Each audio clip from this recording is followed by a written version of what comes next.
The Hindustan post देख रहे हैं आप, आपके साथ में आदिल खान आजाद। अयोध्या में रामलला की प्राण प्रतिष्ठा के नाम पर क्या 100 करोड़ हिंदुओं की आस्था के साथ खिलवाड़ किया जा रहा है? क्यों हर रोज अयोध्या में कुछ ऐसा हो रहा है जिससे हिंदुओं को ठेस पहुंचाई जा सके? अनुष्ठान के चौथे दिन यानी कि कल रामलला की मूर्ति की एक पूरी तस्वीर ऊपर से नीचे तक की सामने आ गई और इस तस्वीर के सामने आने से बवाल मच गया। राम जन्मभूमि के मुख्य पुजारी आचार्य सत्येंद्र दास ही इस तस्वीर को देखकर नाराज हो गए, भड़क गए, क्योंकि पहली बार रामलला का पूरा चेहरा दिखाया गया है। उनकी आंखें खुली हुई दिखाई गई हैं, जो कि अभी के हिसाब से गलत है, शुभ नहीं है।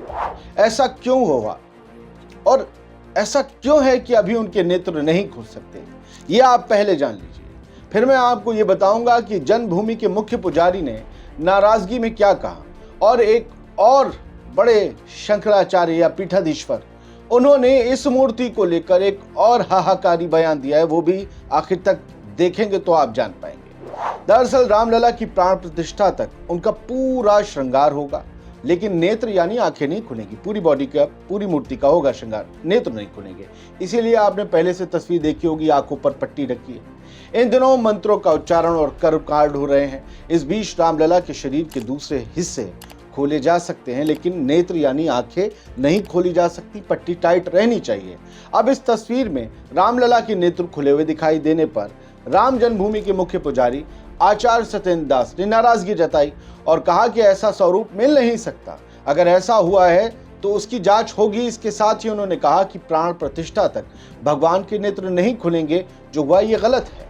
आचार्य सत्येंद्र दास ने यह भी कहा कि जहां नई मूर्ति है वहां प्राण प्रतिष्ठा के नियम हो रहे हैं, अभी उसे खोला नहीं गया है, शरीर को कपड़े से ढक दिया गया है। भगवान रामलला की जो तस्वीर वायरल हो रही है वो सब झूठ है, जबकि तमाम अखबारात और वेबसाइट्स कह रहे हैं कि देख लीजिए, दर्शन कर लीजिए। बड़े बड़े पत्रकार हैं, वो भी कह रहे हैं भगवान राम के रूप का दर्शन कर लीजिए। उन्होंने कहा कि आचार्य साहब ने कि जब मूर्ति पुजारी जी ने कि जब मूर्ति तैयार हो जाती है, जिस मूर्ति का निर्णय हो जाता है, इसे वहां ले जाना है, ये तय हो जाता है, तो उसके नेत्र बंद कर दिए जाते हैं, उसे स्थापित कर दिया जाता है। ये काम वही होता है। जो आँख खुली हुई मूर्ति दिखाई गई वो सही नहीं, वो अपनी बात पर कायम है, जबकि वेबसाइट्स और न्यूज़पेपर कुछ कह रहे हैं, इसलिए वो गुस्सा भी हो रहा है। अच्छा, अब दूसरी बात, इस मूर्ति पर एक और विवाद है। हिंदुस्तान अखबार की हेडलाइन पढ़िए, शंकराचार्य अविमुक्तेश्वरानंद ने श्री राम जन्मभूमि तीर्थ क्षेत्र ट्रस्ट को लिखा पत्र, कहा विराजमान श्री रामलला की हो प्राण प्रतिष्ठा। मतलब श्री रामलला की, विराजमान की, जिन्होंने केस लड़ा उनकी हो, जिनकी हो रही उनकी नहीं। ज्योतिष पीठाधीश्वर शंकराचार्य स्वामी अविमुक्तेश्वरानंद का कहना है कि नवनिर्मित श्री राम मंदिर में किसी नई मूर्ति की स्थापना की जाएगी, जबकि श्री रामलला विराजमान तो पहले से ही परिसर में विराजमान है।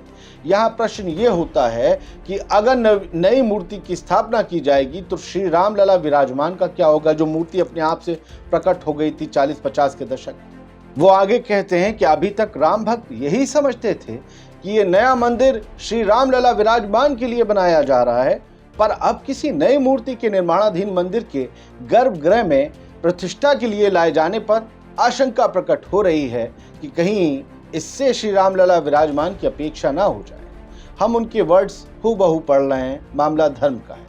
यानी कहने का मतलब यह है कि रामलला की मूर्ति के नेत्र वक्त से पहले खुल जाना एक मसला नहीं है, बल्कि हिंदुओं के सबसे बड़े धर्मगुरु भी मूर्ति के वजूद पर सवाल खड़ा कर रहे हैं। वो ये कह रहे हैं कि वो रामलला जो टेंट में रहे बरसों बरस, जो अचानक से निकल आए थे, प्रकट हुए थे, दैवीय शक्ति के रूप में उन्हें माना गया था, जब 40 के दशक में आपको पता है मूर्ति उत्पन्न हुई थी बाबरी मस्जिद में, वो रामलला जिन्होंने कई दशक तक अपना केस लड़ा खुद कोर्ट्स में, रामलला विराजमान का केस था ना, वो कह रहे हैं जब वो रामलला विराजमान यानी उनकी मूर्ति खुद मौजूद है, तो फिर इस नई मूर्ति की क्या जरूरत है। बड़ी पेचीदगियां हैं दोस्तों, कई सवाल हैं। सवाल तो इस पर भी है कि इतनी जल्दबाजी क्यों है। राम मंदिर को आखिर पूरा बनने से पहले ही ये सारा सब कुछ हो क्यों रहा है, इतने ग्रैंड लेवल पर क्यों हो रहा है, सरकारी छुट्टियां क्यों दे दी गई हैं, एयरपोर्ट्स में, मेट्रो में, ट्रेन में ये राम धुन, ये सब राममय जो हो गया है, ये क्यों हो गया है। स्कूलों में आप सोचिए कि कोई तराना पढ़ दे, लब पे आती है दुआ, तो बवाल हो जाता था। आजकल सब रामधुन बज रही, कोई पूछने वाला नहीं ये सब क्यों हो रहा है। कहा जा रहा है इस बड़े लेवल के पीछे बहुत बड़ा मकसद है, और मुझे लगता है आप जैसे ज़हीन दोस्त उस बड़े मकसद को समझते हैं।